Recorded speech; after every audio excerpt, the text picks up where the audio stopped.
Some other YouTube creatives and myself have gotten together to explore ways that we can be creative with denim. Today, we're going to start with a timeless piece. If that's something you're interested in, please stay tuned.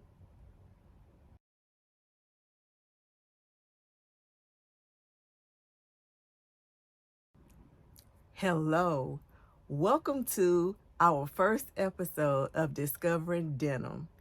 In this episode, it is named the Sweetheart Edition, as you saw in the title. This is where we either made a bustier or a corset. This is a collaborative series. It'll be 6 parts. Every other month, myself, Auset of Auset Stitch Treasures, Lara from Showing Up Style, and Grace of So Lovely with Grace, we will bring you a garment that we have created using denim. Before I show you what I made, I wanted to show you guys this book that I found while I was cleaning out my library.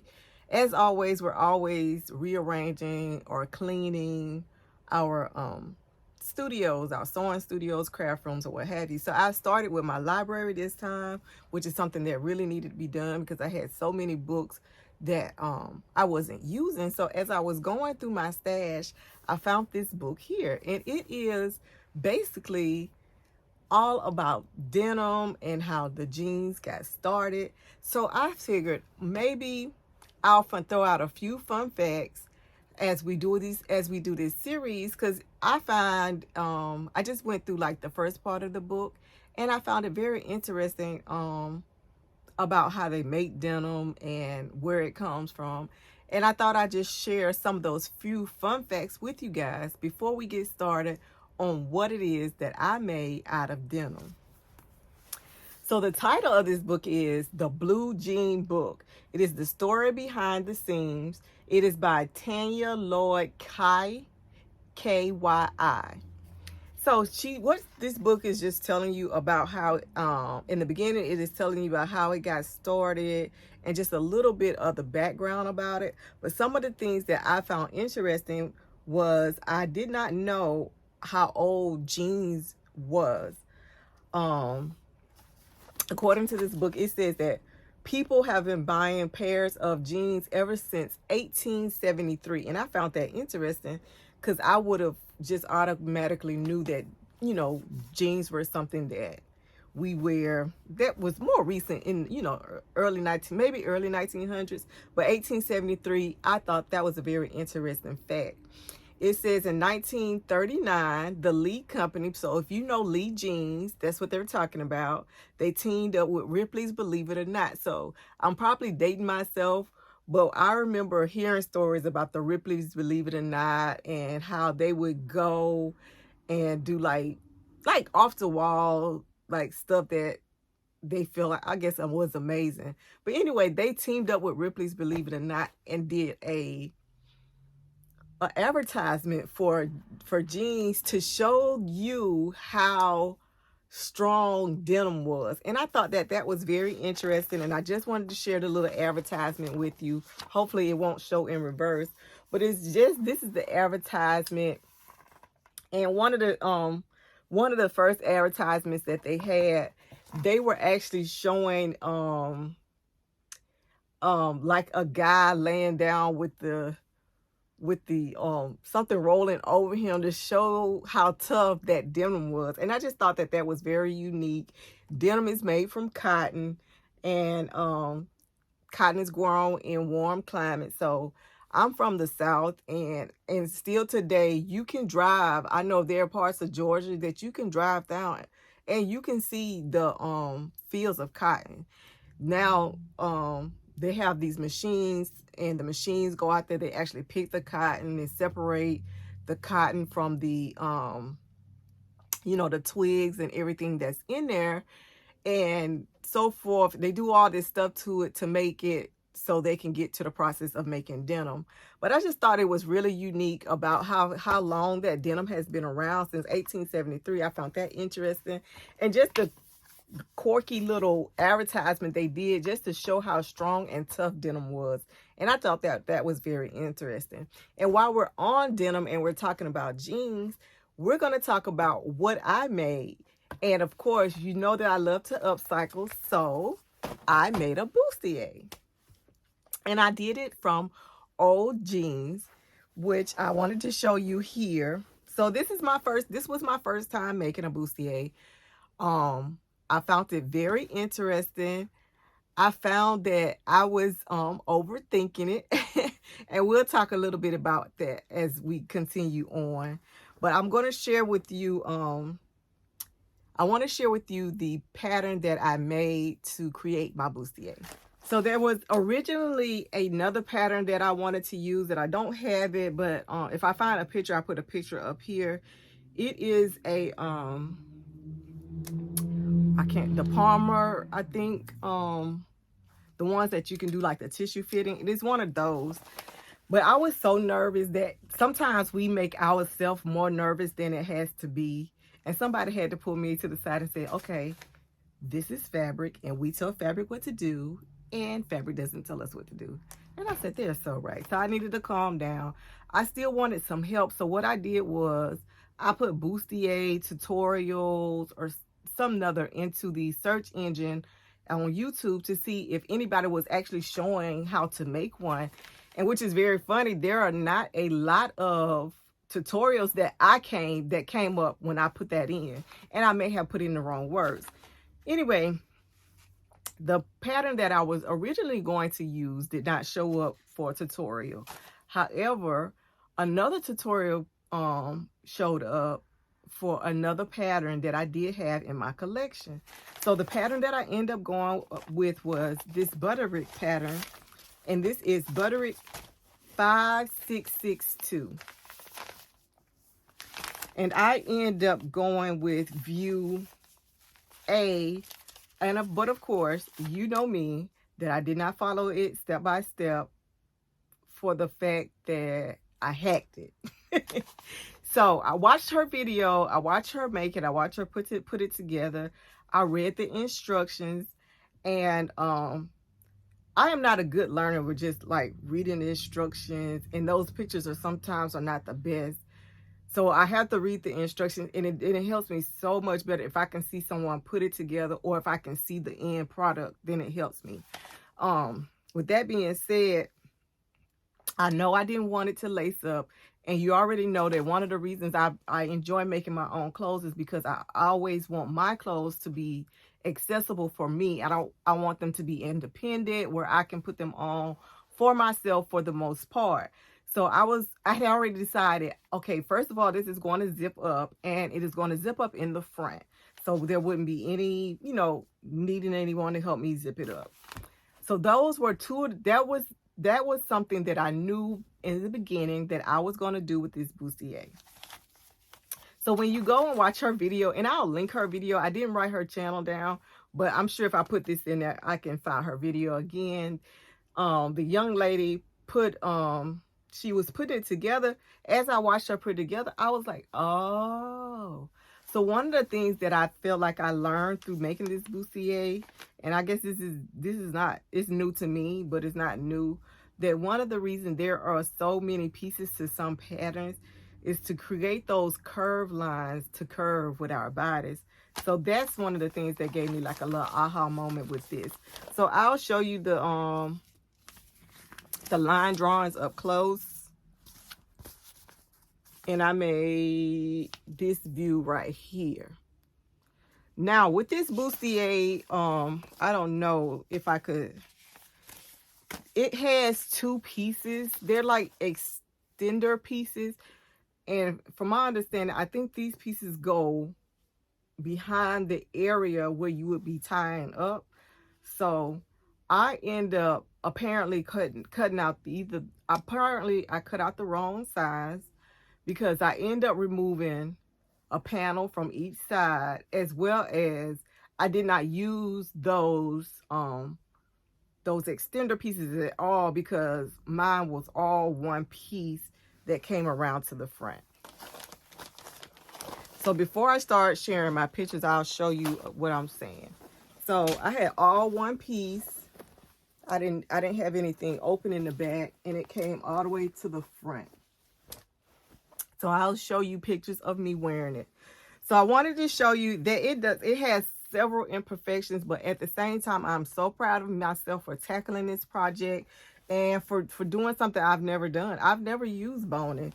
So it has boning. I did not put boning all the way around because I am not a wire girl. So I didn't want to be poked. So even with the boning I did put in, I kind of wish I would have stopped it maybe here instead of going all the way down. But I do know the history behind the corset or the bustier is to cinch you in. Bustiers push you up, corsets cinch you in. But this was mainly for a decorative piece. Now I will say this too. I did want it a tad bit larger than it should have been, because the look that I was going for, I was going to wear a button down shirt up under it, but I end up not going for that look. But so even I think I did for a C cup, and I probably don't have anything else going on up here for a C.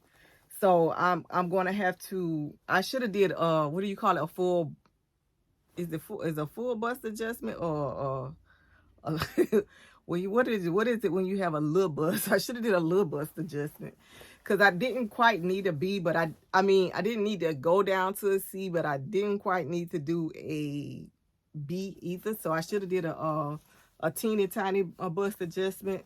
But taking out the panels on this, because it's, if you can see, there are several panels to this. So, and yes, these jeans I used had paint on it. Didn't care. This was going to be under the arm. I love this thing, guys. With all its flaws and everything, I love it. But I should have did that. Still am proud of how it came out. But I also did not want it too small where my snack packs behind my arm would have been falling over. I kind of wanted to be able to stuff those in there as well. So that little extra room gave me the ability to do that. Now I wanted to add a different touch to it, so, and I wanted the beads. So these are beads that I got out of a pack at Dollar Tree. Dollar Tree has like the packs they sell, and excuse me, and they have like 3 little packs. So of course I bought several little packs and took all of these multicolored ones out like this, and I hand sewn them. I hand sewed them to the front 1, 2, 3 panels on each side, all the way down. I did not take out the flaws. Like, you know, you can tell this is where a pocket was. You could tell that's probably was the knee. I didn't take out the flaws, like the paint. I didn't take out the flaws. I thought that gave my bustier character. I'm really proud of it. I did make the skirt that you see me wearing was a tablecloth, and it had little ice cream trucks on it. But I thought the colors in the tablecloth matched with my beads that I put on the bustier, so I made that to go under, just to give me like a little poof and to give you the illusion of me being cinched in. But my bustier turned out really comfortable. I am really satisfied with it. Now to sew on the beads, I used I'll take a picture. I didn't bring it in here with me, but it was like, you can't even see it. It's like it's considered to be like an invisible thread, and it's almost like a fishing line. I used that to hand sew these on, and actually one of them, you can't even see it, but this one, it came off. I didn't tie it on good enough when I was doing my tying and sewing, and so this one is on with super glue. So I might have to hand wash this when I get ready to wash it. But I'm super proud. For the inside, I used some, as many of us have, I have tons of cotton fabric left over from making masks. And I'm trying to find ways to use it up. So that's what I use for the inside. So you see my little lemon print on the inside. And of course, you all know me. I took this to work to get my little grade from my mentor. So My boss used to be a drag queen, so when it comes to stuff like this, I really want his opinion. And he said I did really good. He gave me pointers on doing the next one, which I will do another one. So the pointers he gave me gave me like because some of the things he was telling me to do, I wanted to do, I just didn't know how to go about them. So he explained that to me. So I was very grateful for that. And I also thought that when I bought the zipper first, I don't know if you can see how the different colors, I thought that would be really cute. So quite naturally, when I saw these beads in the pack, I was like, oh, those beads are perfect to bring out that zipper that I used. So I'm really, really, really excited about this. What was the hardest part of this pattern or making this bustier? And for me, it was just, like I said, figuring out what the hacks, I knew what I wanted, but figuring out how to implement those hacks while putting the bustier together. I felt like the techniques were not hard, but just getting the method together to put the bustier together was a little challenging for me, but I did figure it out. Now, the easiest part was putting the panels together. Once I saw the video and I saw how she put those panels together, then it was just like a light bulb because for me, patterns are more like a puzzle. You know, you can put them together. That's one of the reasons I often veer away from the instructions, because at some point my visuals starts taking over and I see the puzzle coming together. So for me, the easiest part was lining the panels up and sewing them together. And the great part about these patterns, every panel fit perfectly. Like I did not have any excess. When I had excess, is because remember I took that panel out, so I end up having to cut a curve to blend that together. But other than that, every piece went together perfectly like it was supposed to. And I highly do recommend this pattern. I recommend this especially for a first timer doing this. This is a great, for me, in my opinion, I've never made one before, so I would definitely tell someone else who hasn't made a bustier to try this pattern. I like this. It wasn't hard at all. So I give this, me personally, I would give this pattern a 5 out of 5. It was really a great pattern. I would like to do this again, but I would love to do the view like what the model is wearing with the what you call it, the strap, but it's not a sleeve, I guess it's just a strap.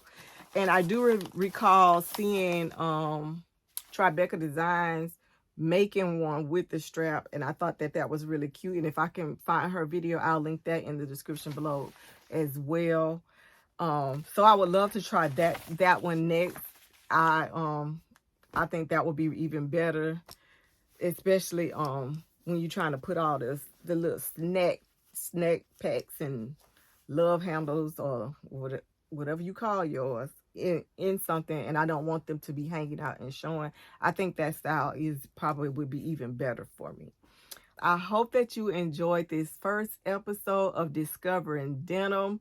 And please set your please tune into the channels and set your reminders. We will be doing this every other month. So the next episode will be in April. And don't forget to go to the other ladies' channels. You want to go and follow Auset of Auset Stitch Treasures, Grace from So Lovely with Grace, and Lara from Sewing Up Style. Make sure you go and check out their video to see what they made, because I can't wait to see. Like I told you with these collaborations, we know what we're doing, but we haven't seen the other person's. So I'm going to head over to those ladies' channel to take a look and see what they made. And I hope you do as well. As always, I want you to know that you are so special to me. And if you have not subscribed, please consider subscribing to the channel where we are learning how to sew together. And as always, guys, I will see you guys on the next episode. Bye-bye.